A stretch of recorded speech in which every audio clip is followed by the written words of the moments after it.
travel beyond the stars and unlock the mysteries of the universe.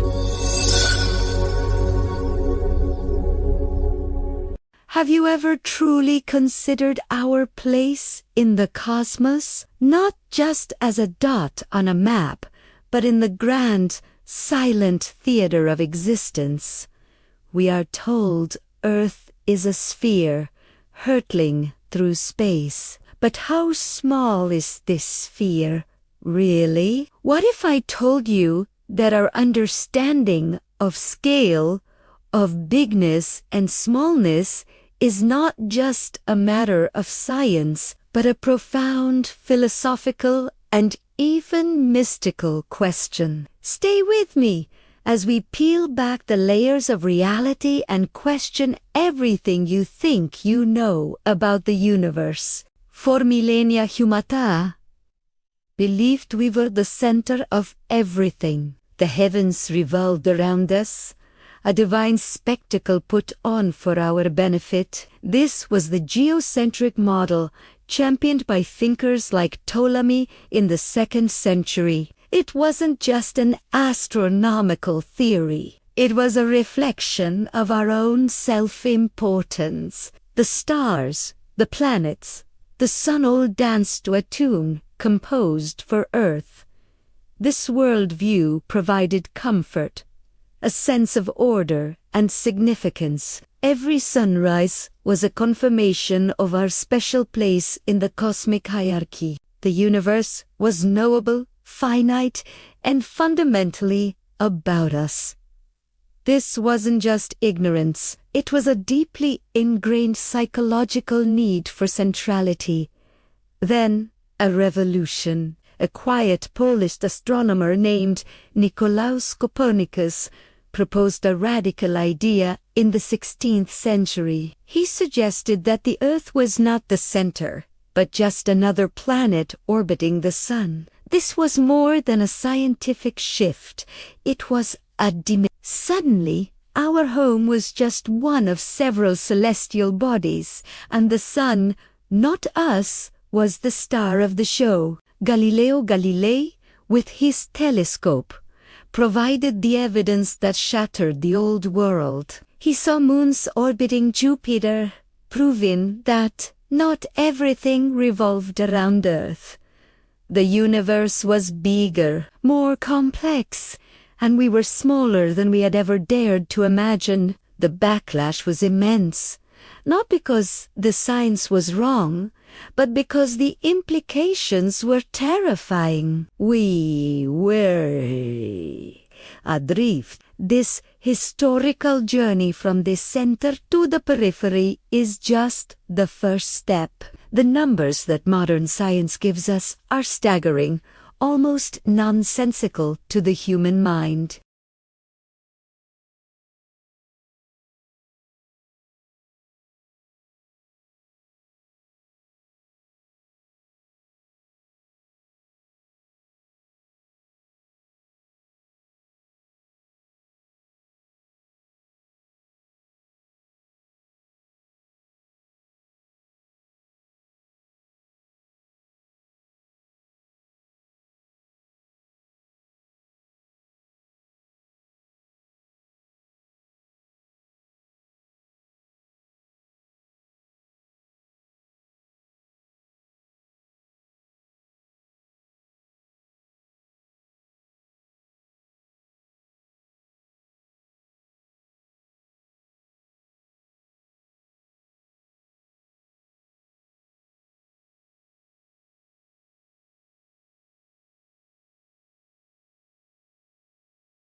Here is where we step beyond the purely physical. Esoteric traditions and ancient philosophies offer a different lens. They speak of consciousness as the true measure of reality. The Hermetic principle, as above, so below, suggests a correspondence between the macrocosm and the microcosm. Perhaps the vastness of the outer universe is a mirror to the infinite complexity of our inner universe. In this view, the human mind is not just a byproduct of cosmic dust, but a focal point through which the universe experiences itself. The physical smallness of our bodies becomes irrelevant if our consciousness is the canvas upon which the cosmos is painted. Think of it this way.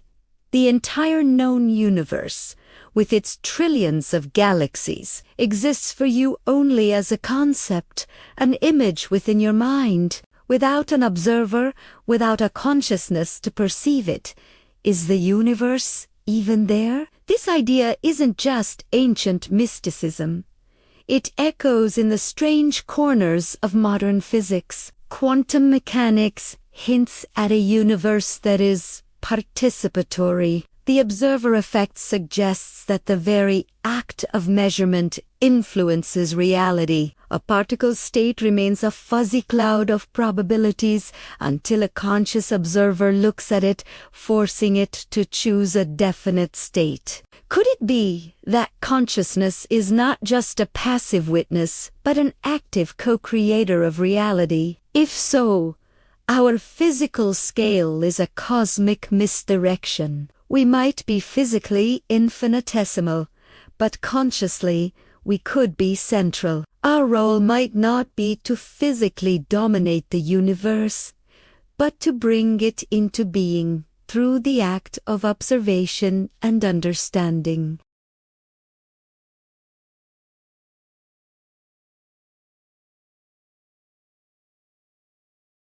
This leads us to a profound revaluation of our place. The scientific story tells us we are insignificant specks.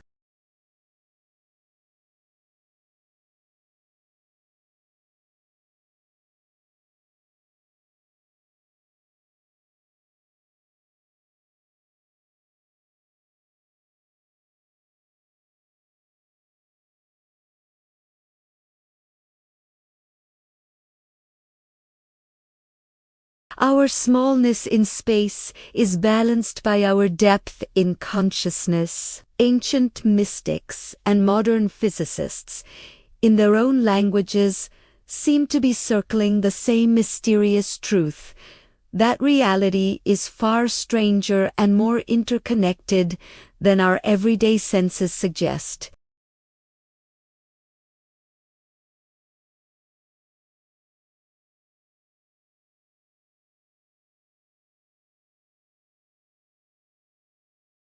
What if our perception of scale is an evolutionary illusion, a tool for survival on a small, rocky planet that breaks down when we try to apply it to the cosmos? Perhaps concepts like big and small are fundamentally human, not universal. What if the universe is not a hierarchy of sizes, but a fractaled pattern where the same complexity and importance exist at every level?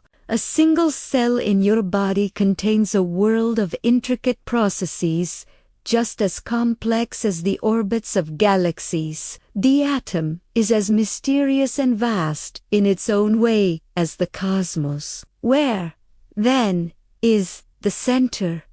Where is the measure of importance? Consider this: could our collective consciousness be a single node in a larger cosmic network of awareness? Perhaps other civilizations on other worlds are other nodes, each perceiving and co-creating their slice of reality. Maybe the universe itself is a single, dreaming mind, and we are but fleeting thoughts within that dream. In this scenario, our physical size is utterly meaningless.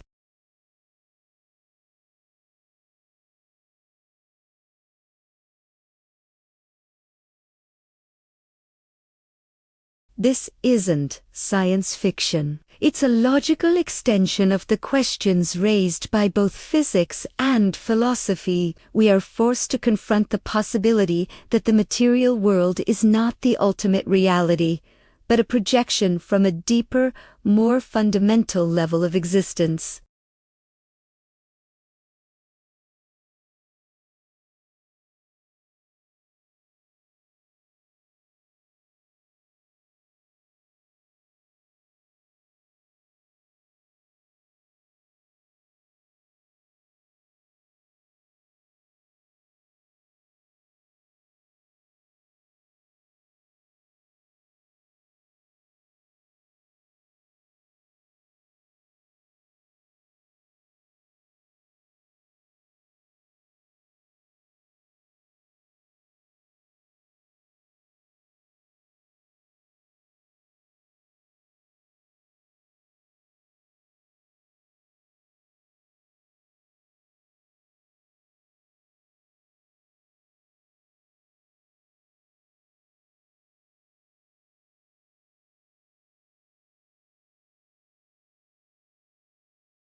By the yardstick of space, we are less than nothing. By the yardstick of consciousness, we may be everything. The debate is not settled. In fact, it's just beginning. The greatest journey is not to distant stars, but to the inner cosmos, to the realization that the observer and the observed are eternally, mysteriously intertwined. The universe is not out there. It is in ere. What do you think? Is our significance defined by our physical size or by our consciousness? Is the universe a cold, empty void, or is it a living, conscious entity? Share your thoughts in the comments below. Let's explore this mystery together. If this journey into the cosmos sparked your curiosity, please like this video, share it with others who dare to question, and subscribe for more explorations into the deep truths of our reality. Thank you for watching.